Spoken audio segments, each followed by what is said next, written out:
ये एक brand fire deputy commissioner हमारे डिस्ट्रिक्ट के अंदर है। हम तो खुशकिस्मत है कि हमारे डिस्ट्रिक्ट के अंदर ऐसे डिस्ट्रिक्ट मजिस्ट्रेट पाए जाते हैं। इससे पहले भी बड़े डिप्टी कमिश्नर्स आए, वो यहाँ से चले गए, वो अपने तर्ज पे काम करके निकल गए यहाँ से।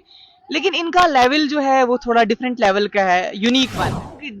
हमारे ब्लॉक लेवल से भी जो है एमजी नरेगा का काम जल्दी से जल्दी हो जाए, क्योंकि 75% उसमें जो लोग हैं वो गरीब हैं। लोगों को भी एक रोजगार फराहम होगा। साथ साथ में जो फ्लड के दौरान जो कुछ लैंड्स वो वास्ट अप हुई है, कुछ वॉल्स वगैरह हुई है, उसको भी अच्छी तरीके से रेनोवेट किया। मैं एंटायर पब्लिक ऑफ ट्रैंकल, entire public of Khoja Bhola and रंजाना की तरफ से डीसी सर का बहुत ज्यादा शुक्रिया अदा करना चाहती कि उन्होंने इमीडिएट तरीके से इस पे एक्शन लिया। क्योंकि right now everything is in the hands of deputy commissioner Harvinder sir. वो जो चाहेंगे, क्योंकि वो नजर भी आए। Thank you so much for sparing your precious time with me. मेरा नाम दानिया, बेसिकली फ्रॉम कई ट्रैंकल, तहसील कारा, डिस्ट्रिक्ट डोडा। मेरा इस चैनल पे आने का मकसद इतना ही है कि मैं सबसे पहले मैं हम्बल थैंक्स करना चाहती हूँ डिप्टी कमिश्नर हरविंदर सर का, जिन्होंने इमीडिएट तरीके से हमारे जो गाँव के डिस्प्यूट्स थे, रोड का डिस्प्यूट था और साथ साथ में हाई स्कूल का डिस्प्यूट था जो काफ़ी टाइम से पेंडिंग था, उन्होंने हमें एश्योर किया। साथ साथ में उसमें 3 गाँव आते हैं, खोजा भोला रंजाना और ट्रैंकल आते हैं। काफ़ी टाइम से वो डिस्प्यूट चल रहा था, लेकिन हरविंदर सर के हम बहुत ज्यादा शुक्रगुजार हैं। मैं एंटायर पब्लिक ऑफ ट्रैंकल, entire public of Khoja Bhola and रंजाना की तरफ से डीसी सर का बहुत ज्यादा शुक्रिया अदा करना चाहती कि उन्होंने इमीडिएट तरीके से इस पे एक्शन लिया। क्योंकि right now everything is in the hands of deputy commissioner Harvinder sir. वो जो चाहेंगे, क्योंकि वो नजर भी आए, क्योंकि वो ऐसे ऑफिसर हैं कि जो हर एक ग्राउंड लेवल के बंदे के साथ वो कनेक्टेड हैं। इससे पहले भी बड़े डिप्टी कमिश्नर्स आए, वो यहाँ से चले गए, वो अपने तर्ज पे काम करके निकल गए यहाँ से। लेकिन इनका लेवल जो है वो थोड़ा डिफरेंट लेवल का है, यूनिक वन है। तो मैं डीसी सर का तहे दिल से शुक्रिया अदा करना चाहती हूँ कि उन्होंने इमीडिएट तरीके से इस पे एक्शन लिया और इमीडिएट तरीके से हमें जो है हमारे स्पॉट पे ऑफिसर्स नजर आए, हमें एक्शन आए। एडब्ल्यू पिछले 8 दिन से जो है कंटिन्यू हमारे रोड पे जो है ऑफिसर्स नजर आए हमें, और जो कुछ भी डिस्प्यूट्स थे उनको सॉल्व करने की उन्होंने प्रॉपर तरीके से हमें एश्योर किया कि ये हम डिस्प्यूट जो आपका क्लियर कर देंगे। देखिए, वक्त तो नहीं लिया डीसी सर ने। आपको पता है डीसी सर नाम से नहीं, ये तो काम से जाने जाते हैं। तो ये एक ब्रांड फायर डिप्टी कमिश्नर हमारे डिस्ट्रिक्ट के अंदर है। हम तो खुशकिस्मत है कि हमारे डिस्ट्रिक्ट के अंदर ऐसे डिस्ट्रिक्ट मजिस्ट्रेट पाए जाते हैं।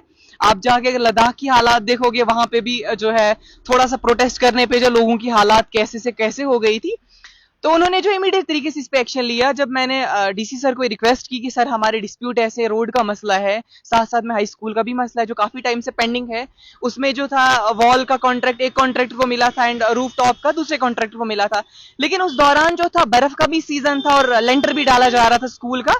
तो उस टाइम पे थोड़ा एक्शन के बीच में और जेई के बीच में और कॉन्ट्रैक्टर के बीच में थोड़ा सा वो कंट्रोवर्सी शुरू हो गई, तो ठेकेदार खुद ही वहां पे जाके उन्होंने सिटे लगा दिया। लेकिन डीसी सर ने हमें प्रॉपर तरीके से एश्योर किया इस बात को लेकर कि आपको स्टेट लैंड वेरीफाई करके हम दे देंगे एंड इंशाल्लाह very soon we will work on it.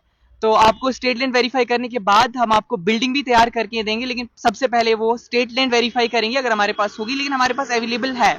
तो स्टेट लैंड वेरीफाई होने के बाद इंशाल्लाह हमारे गांव में हाई स्कूल भी जल्दी से जल्द तामीर किया जाएगा, और साथ साथ में जो रोड का डिस्प्यूट था इंशाल्लाह वो भी जल्दी ही जो है क्लियर हो जाएगा। Thank you so much for asking me this question, this is very important. देखिए, ब्लॉक खारा की अगर मैं बात करूं तो 2025-2026 का जो प्लान है वो अभी 2% भी इंप्लीमेंट नहीं हुआ है। तो मैं डीसी सर से फिर से रिक्वेस्ट करती हूं कि अभी इस वक्त हर चीज है आपके हाथ में। मैं चाहती हूं कि हमारे ब्लॉक लेवल से भी जो है एमजी नरेगा का काम जल्दी से जल्दी हो जाए, क्योंकि 75% उसमें जो लोग हैं वो गरीब हैं। लोगों को भी एक रोजगार फराहम होगा। साथ साथ में जो फ्लड के दौरान जो कुछ लैंड्स वो वास्ट अप हुई है, कुछ वॉल्स वगैरह हुई है, उसको भी अच्छी तरीके से रेनोवेट किया जाएगा और साथ साथ में लोगों को भी जो एक रोजगार फराहम होगा। तो मैं चाहती हूँ डीसी सर इस पे थोड़ा फुली कंसंट्रेट करे, और साथ साथ में 2021, 22, 23, 24 का जो पैसा है वो अभी तक नहीं मिला, मटेरियल का पैसा नहीं मिला है। वेंडर भी इससे काफी ज्यादा परेशान है, क्योंकि उनको पहले मटेरियल का पैसा अभी तक नहीं मिला है। जब उन्होंने न्यू वन के लिए मटेरियल डालना होगा तो वो कहां से वो पैसा लाएंगे, तो उसकी वजह से जो है वेंडर्स भी काफी परेशान है, पब्लिक भी बहुत ज्यादा परेशान है। मैं चाहती हूँ डीसी सर से कि डीसी सर इस पे थोड़ा कंसंट्रेट करे। जिस तरीके से डीसी सर नजर हमें आए, हर गरीबों का जो भी मसले होते हैं उनको वो फौरी तौर पर सॉल्व करते हैं, और वो नजर भी आए, काम करते नजर। जैसे मैंने आपको पहले भी बोला, हरविंदर सर जो है वो नाम से नहीं बल्कि काम से जाने जाते हैं। तो मैं होपफुली मैं ये कहती हूँ कि इंशाल्लाह इस पे भी डीसी सर जो है जल्दी कार्रवाई करेंगे और जो पैसा है, मटेरियल का पैसा जो है फंसा हुआ है वेंडर्स का, वो जल्दी से जल्दी है वो रिलीज किया जाए और नया जो काम है, नया प्लान जो बना है 2025-26 का, वो जल्दी से जल्दी इंप्लीमेंट किया जाए। डीसी सर से तो मैं यही मैसेज पहुंचना चाहती हूँ कि देखो, जिस हिसाब से अगर वेंडर को प्रीवियस ईयर्स का पैसा नहीं मिलेगा तो ओबीसी बात है, उस चीज से वो काफी ज्यादा परेशान रहेंगे।